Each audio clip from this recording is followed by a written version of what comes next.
use that term, they're making a big mistake not responding. Look, the way they're walking away from the threat of Russia, the way they're walking away from NATO, the way they're walking away from meeting our obligations is just shocking. I've been for a while. I've never seen anything like this.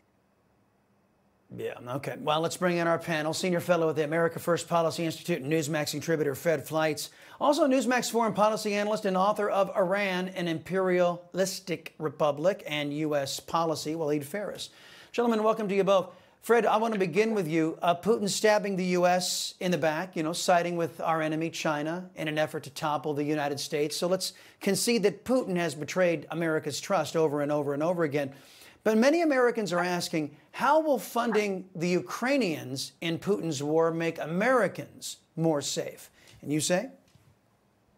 These are good questions, and there are members of Congress saying right now, if only we would send more arms to Ukraine, it could defeat Russia and safeguard democracy and not reward aggression. But the reality is, we're sending weapons to Ukraine to maintain a stalemate, a ceasefire that Ukraine is going to lose. And there's no strategy by this administration on how Ukraine will win. I don't want Ukraine to lose, but I think we're in a different stage right now. And as long as the administration won't tell us what their plan is, other than throwing weapons and money at this country, I don't think Congress is going to approve any more aid packages. Well, the regime has no plan. That's Joe Biden. We have no plan. Elect me in 2024. That's the campaign sticker, isn't it? Walid, last week, Putin gave Joe Biden his stamp of approval in the upcoming election. Listen. Байден. Он человек более опытный, он прогнозируемый, он политик старой формации. Но мы будем работать с любым лидером США, которому окажет доверие американский народ. Now, we all remember the 1980s Senator Ted Kennedy asking leaders of the then Soviet Union to help Democrats defeat President Ronald Reagan. Isn't the Democrats' longstanding love affair with extremists in Russia cause for Americans to distrust what the Biden regime and the Democrat Party writ large is doing on foreign policy?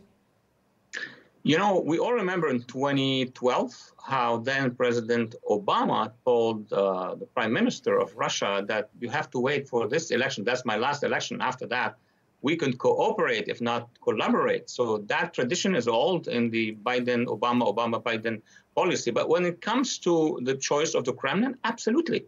They would prefer the Biden administration. They would prefer this president at this stage because of, as you just said, with certainty, there is no strategy. Obviously, Russia is going to prefer an administration which has no strategy in containing Russia, not even a strategy in resolving the issue of Ukraine, and not even another bigger, more important pressing strategy to resolve the issue on our southern border. The Kremlin sees what's happening, and they know that our country is going to enter a stage of urban tensions and maybe beyond that in a few months from now if we don't resolve the issue in the south. So for all these reasons, obviously President Putin would like to continue to see this administration for the next 4 years. Right, right. Well, America's enemies do prefer weakness in Washington, and that's why they prefer Democrats. Fred, Israel is rejecting calls by the international community and Joe Biden's regime for a two-state solution.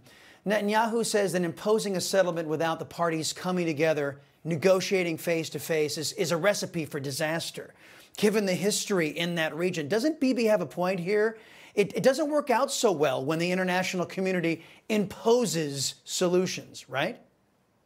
That's right. I mean, what business does Joe Biden have imposing a peace deal on the Israelis that they oppose and he's not discussing with them? If we want to talk about a peace deal for Israel, one of our closest security partners, let's talk privately one-on-one. Let's not do it through the newspapers. Netanyahu is never going to agree to this, nor is anyone in the Israeli government. Biden wants a demilitarized Palestine led by a reformed Palestinian Authority. Israel thinks that's impossible, and so do the Palestinians. This doesn't make sense. It's all for domestic politics to get Biden reelected. Walid, last question here for you. I only got about a minute, but I want you to comment on this. Trump's frank talk on NATO has those who support the unfair status quo quaking in their boots. Germany, on the other hand, has hit its 2% spending target. for the first time since the end of the Cold War. And when Trump was in office, the alliance actually upped their required spending for our mutual defense.